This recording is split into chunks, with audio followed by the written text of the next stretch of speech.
অনেক সময় দেখা যায় আযাবের কারণে, বিভিন্ন দুর্যোগের কারণে বান্দা হতাশ হয়ে যায়। হতাশ হওয়ার কোনো কারণ নাই। বেশি বেশি যে ইস্তিগফার, আল্লাহ রাব্বুল আলামিনের কাছে তাওবা করব, ক্ষমা প্রার্থনা করব, আবার আল্লাহর কাছে আশাও রাখবো ইনশাআল্লাহ। আল্লাহ রাব্বুল আলামিন কোরআনে কারীমের মধ্যে বলেন, কুল ইয়া ইবাদিয়াল্লাযীনা আসরাফু আলা আনফুসিহিম লা তাকনাতু মির রাহমাতিল্লাহ ইন্নাল্লাহা ইয়াগফিরুয যুনুবা জামিআ। কুল ইয়া ইবাদিয়াল্লাযীনা আসরাফু আলা আনফুসিহিম,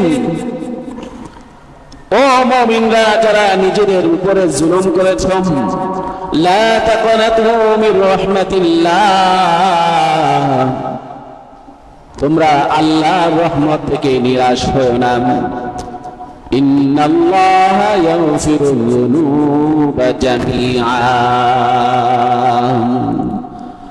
নিশ্চয়ই আল্লাহ রাব্বুল আলামিন সকল গুনাহগুলো ক্ষমা করে দিবেন।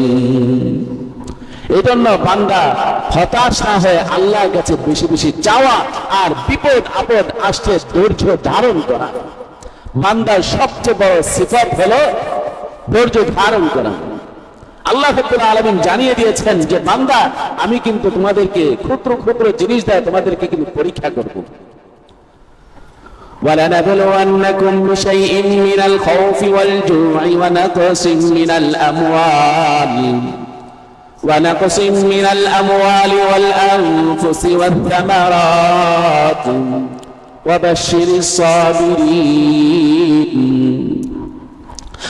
আল্লাহ রাব্বুল আলামিন বলেন, আমি আল্লাহ তোমাদেরকে পরীক্ষা করব বিশাইইন মিনাল খাউফ, কিছু জিনিস দ্বারা। এক নম্বর ভয় দ্বারা, ওয়াল জু, ক্ষুধা দ্বারা, বিশাইইন মিনাল খাউফ ওয়াল জু'i ওয়া নাকসিন মিনাল আমওয়াল, মালের ক্ষয়ক্ষতি দ্বারা, ওয়াল আনফুস, জানের ক্ষয়ক্ষতি দ্বারা, ওয়াত তামারাত, বিভিন্ন ফল ফসলাদির ক্ষতি দ্বারা। আল্লাহ রাব্বুল আলামিন সাথে সাথে এটাও বলে দিয়েছেন, ওয়াবাশশিরিস সাবিরিন, যারা পরীক্ষায় নিবেদিত হবে, যারা পরীক্ষার মধ্যে পড়বে, পরীক্ষায় পড়ার পর তারা ধৈর্য ধারণ করবে, আল্লাহ রাসূলকে বলে দিচ্ছেন, ও মুহাম্মদ তুমি তাদেরকে সুসংবাদ দিয়ে দাও। তাহলে মুমিনের সবচেয়ে বড় সিফাত হলো বিপদ আপদের মধ্যে ধৈর্য ধারণ করা।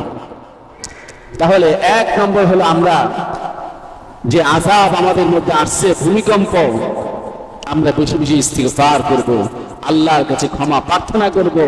এখন থেকে যত ধরনের গুনাহ হয়েছে, আজকে থেকে সব গুনাহকে আমরা ছেড়ে দেব ইনশাআল্লাহ। এবং বিপদ আপদ যে সমস্ত দুর্যোগ, এগুলোর মধ্যে আমরা ধৈর্য ধারণ করব ইনশাআল্লাহ।